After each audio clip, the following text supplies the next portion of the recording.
Yo, what's up, everybody? Welcome to another episode of the Prop Wiz. I'm your host, the Wiz. Yo, we here, y'all. We here. I just finished the last episode of Ahsoka, episode 5. Dude, absolutely dope episode. This is the one.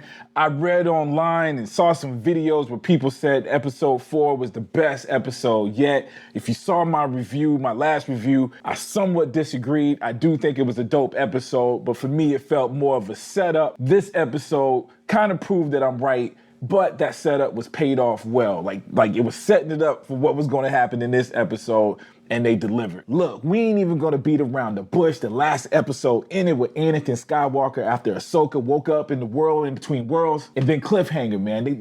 They left us hanging. But to be honest with you, I was real excited to see Anakin. I was real excited to see where it was going. But this world in between worlds have this dream state kind of thing where I really don't feel like the stakes were gonna be there. I have no evidence of that, or I should say I had no evidence of it. It was just that feeling of, oh, we're gonna get some cool little dream sequence or spirit world sequences that's not going to mean anything. This episode absolutely proved me wrong. They showed some super duper cool stuff, some of which was real, some of it which wasn't, or I should say some of it was based on reality, based in history. Some of it was the spirit world kind of fighting, but still all of it held meaning. There was a reason behind it. Anakin, at least in this world in between worlds, had a purpose when he was teaching or trying to show Ahsoka something. I got the point, thought it was super dope. Okay, let's dive in. Let's dive in further, I should say. First of all, just like all the other episodes, the visual effects were top notch. This particular episode, some of you guys were probably lucky enough to have seen it in the theater. They actually played this one in select theaters. Unfortunately, they didn't have none here in Atlanta, so I wasn't able to check it out in the theater, but I can see watching it at home, I can definitely see the movie, the bigger than life quality of this thing and how it probably would have felt on the big screen. And that's speaking not only to the storytelling, but really the visual effects and the look of it. I mean, even things as simple as the water crashing up against the cliffs, man, just look top-notch visual effects. To, of course, the outer world stuff, the spaceship stuff, the lightsaber battles. By the way, might as well jump right into that. Anakin versus Ahsoka, dope lightsaber scene. Now, this is reminiscent of what I came to expect from watching Clone Wars and Rebels, man. I'd be trying to tell all my friends, all my Star Wars fans who don't want to dive into the animation for some reason,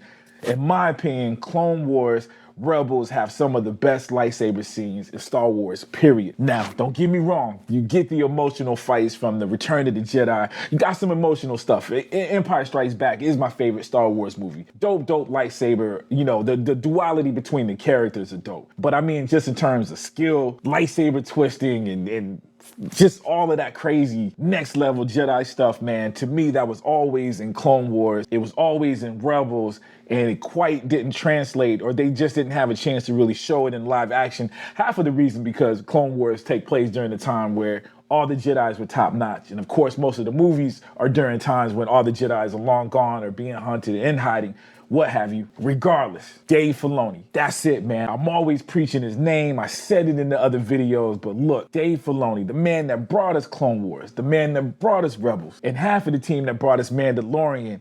Dude, he directed this episode as well as being a producer, wrote and directed this episode, and it was phenomenal. Again, this is a live action Rebels Clone Wars. I'm repeating myself again. Some of the best Star Wars in that animation, and finally we get to see it just brought to life completely in more ways than one. Because right now I'm talking about the lightsaber battle between these two Jedi. It was just top notch.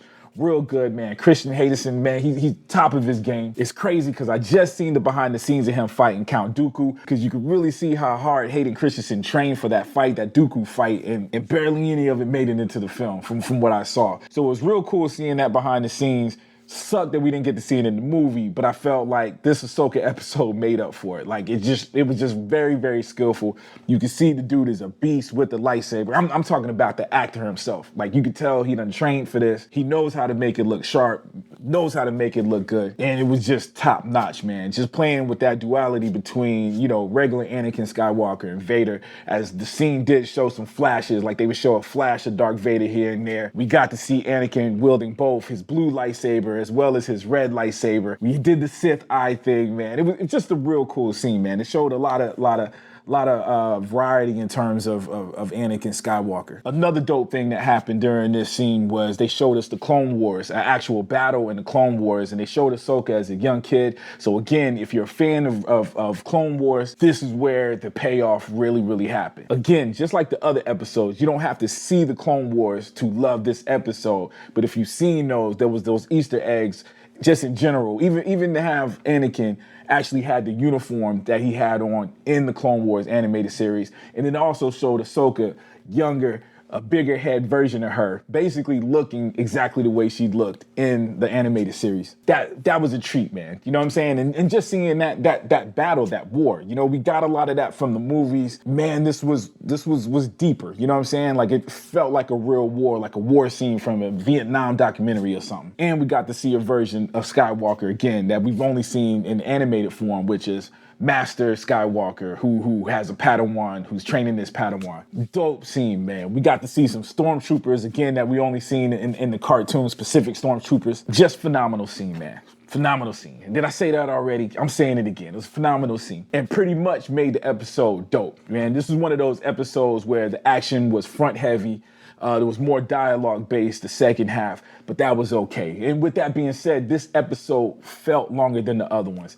It wasn't that much longer. It might have been 7 to 10 minutes longer, but it did feel longer. It felt more epic, yo. And this reminds me of the Mando of the Mandalorian series. Like every single one of the Mandalorian episodes feel long to me, even though they're short. This had that feeling. I will say the other episodes in Ahsoka so far felt short. Like if it's 40 minutes, it felt like it was 30.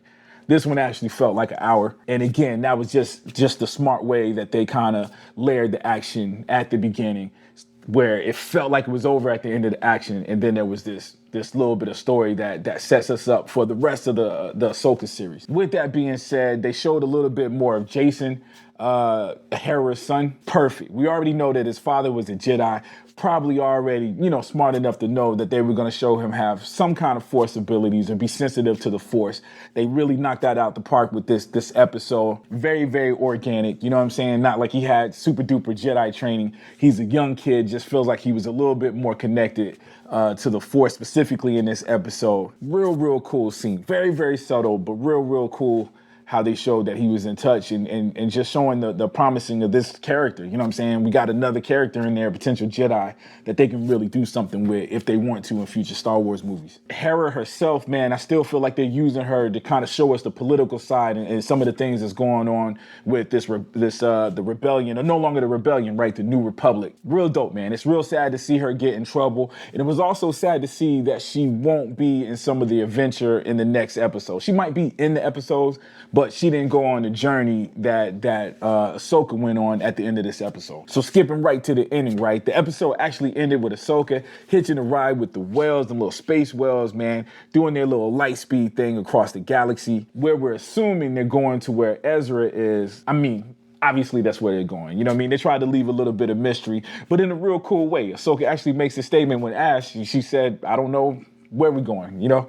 And but it had this hopeful ending to the episode, which made this episode feel complete, even though it's to be continued, right? It's technically, I guess, a cliffhanger, but just knowing where she's at, just comfortable with where she's going, she's ready to go on this adventure, just felt like the character reached this nice little arc, or this nice little place that was complete, especially for these first 5 episodes. It's real crazy, man, because I feel like they've taken us on a journey so far, but it was something about this episode that felt like, okay, now the adventure begins, you know what I'm saying? So anyway, man, those were the big takeaways from it. There was some little things here and there that I could probably pick out if I was to rewatch it. But overall, man, the episode was super dope. Like I said, so far, this is my favorite episode. In fact, it's amongst some of my favorite Star Wars now. That stuff with Anakin was just, like, again, it was just top notch, man. It felt like, you know, like I said, the appearance in the last episode, it almost felt like fan service. And I'm not a hater on fan service. It was like, yo, fan service,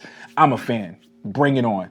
But it did feel like it was earned in this episode. It didn't feel like they were just throwing it out there just because they can. right? It felt like there was a meaning behind it, and it definitely changed the Ahsoka character. You can see the change in her character, which was very, very important. Anyways, man, that's it, man. That's my review. Did I mention lightsabers, right? I mentioned the dope lightsaber scenes. Lightsaber scenes was dope. Anyways, that's my review. That's the takeaway from the review. Lightsaber was dope. Hey, let me know what you guys think, man. Leave me some comments if you've already seen the episode.